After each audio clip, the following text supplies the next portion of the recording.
নিজ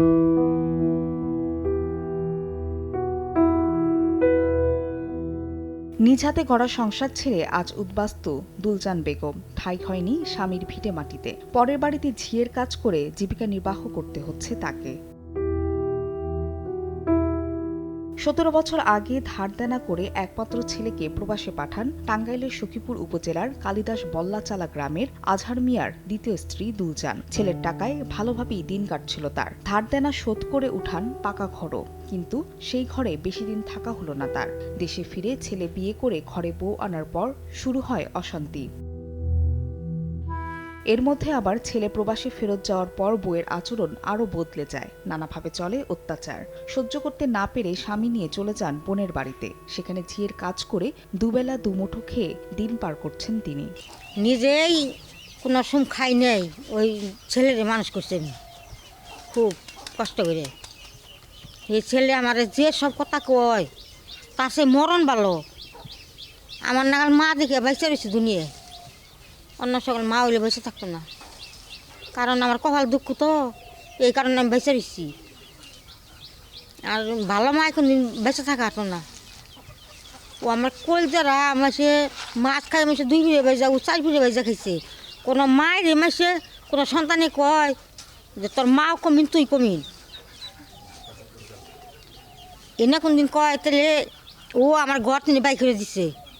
আমার বড় পোলার ঘরে থাইকে তারপর আমার বোনেরা গেছে, আমার বোনেরা যাইয়া নয়েই পড়ছে। ওর আমি নির্য বিচার চাই। এদিকে দুলজানের ওপর নির্যাতনের প্রতিবাদ করলে প্রতিবেশীদেরও দেওয়া হয় নানা হুমকি। দেশে আইয়া হে অত্যাচারী শুরু করে দিচ্ছে, আমরা বোনের বাচ্চা থাকবার দেন, আমরা তিনি বাই করে দিচ্ছি। বিকাশে কম খরচে ক্যাশ আউটের লিমিট বেড়ে 50,000। প্রিয় এজেন্টও 2টা। আমার বাড়িতে নেমে আশ্রয় দিছি।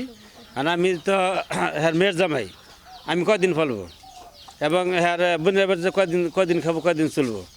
তাহলে এটাই আমি একটা বিচার চাই। যেদিনকে ওই যে বাড়ির থেকে বের করে দিল, ওই দিন তো মানে হুমকি দিছে যে ওই ওরা আর কি রে শাশুড়িরে মাইরা ফেলাইয়া পরে আমাকে সবাই ই করবো, সাইজ করবো, এরকম হুমকি দেওয়ার পরে যখন হলো ওনার সৎ ছেলের বউ শুনছে, তখন ওনারে নিয়ে গেছে গা, নিয়ে ঘরের ভিতরে আটকাই রাখছে যে নামনের আর কোনো জায়গায় যাইতে দিব না, ওরা মাইরা তারপরে আমাকে হাত করা পরাবো, এটা আমরা চাই না। তবে অভিযোগ অস্বীকার করে ছেলের দাবি, তার মা অন্যের বাড়িতে কাজ করায় সমাজে তার মানহানি হয়। এভাবে চলতে থাকলে বাড়িতে আসতে দেবেন না বলেও জানান তিনি। বিয়ে করে 7.5 বছর, 7 বছর পর থেকে গ্যাঞ্জামটা চলে। তো মনে করেন যে হ্যার কত হলো, তোমার বউ পছন্দ হয় না, তুমি একে তারাই দাও। তো 1.5 বছর ধরে গ্যাঞ্জাম একটু বেশি, তো পরে আলাদা খাইতেছে।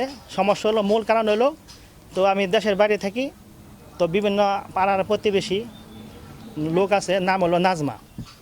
তো সে আমার বাড়িতে আইসা মানে সব সময় মারে, পরামর্শ দেয়। পরামর্শ দেওয়ার পরে ওই বাড়িতে কাজ করায়। তো মা বিভিন্ন লোকে আমার ফোন দেয়, তোমার আম্মা কেন বাইরে কাজ করে। তো আমি মনে করি লজ্জাবোধ করি। তো আমি এটা মারে বলি যে আম্মা তুমি বাইরে কাজ করো কেন? হ্যাঁ কয় কাজ করি এই জন্যে যে তোমার সাথে আমি খাবো না। কেন খাবা না? পরে তোমার ইয়ের সাথে আমার ইয়ে না। ঘটনার সত্যতা পেলে আইনিভাবে ব্যবস্থা নেওয়ার কথা জানান স্থানীয় জনপ্রতিনিধি। আজও পর্যন্ত ওনার মা কোনোদিন আমাদের কাছে বলেও না যে দুলাল এইভাবে অশান্তি করে, কি দুলালের বউয়ে অশান্তি করে, তোমরা একটু দেখো, কিছু বলে নেই। যাই হোক, এই বিষয়ে আমরা তো অবগত না। যদি এরকম কোনো ঘটনা থাকে, আমি ছেলেটার সাথে কথা বলছি, আজকে কথা বলছি যে যখন শুনছি তো ওর মা ওর খালারা এসে নিয়ে গেছে, তখন আমি ছেলেটার সাথে কথা বলছি। ছেলেটার আমি বলছি যে তুমি এই কাজটা কীভাবে হইলো, তোমার মা গেলো কেন? তখন উনি বলছে যে আমি এই বিষয়টা নিয়ে একটু রাগারাগি করছি, সে অন্য ওই নাজমার বাড়িতে কাজ করে, সে নাজমার বাড়িতে কাজ করতে দেবো না। নাজমার বাড়ি না, অ্যাকচুয়ালি কোনো মা রে কোনো সন্তান চায় না, কারণ সন্তান কামাই করা শিখছে, আগে কষ্ট করে মানুষ করছে, তখন ওরা কাজ করতে দেয় না ওর মারে। কিন্তু এখন তো ভালো চলে, এখন এই ছেলে চায় না যে আমার মা কোনো জায়গায় যা কাজ করুক। অভিযুক্ত দুলাল মিয়ার 5 বছরের একটি ছেলে সন্তান রয়েছে। সময় সংবাদ, টাঙ্গাইল।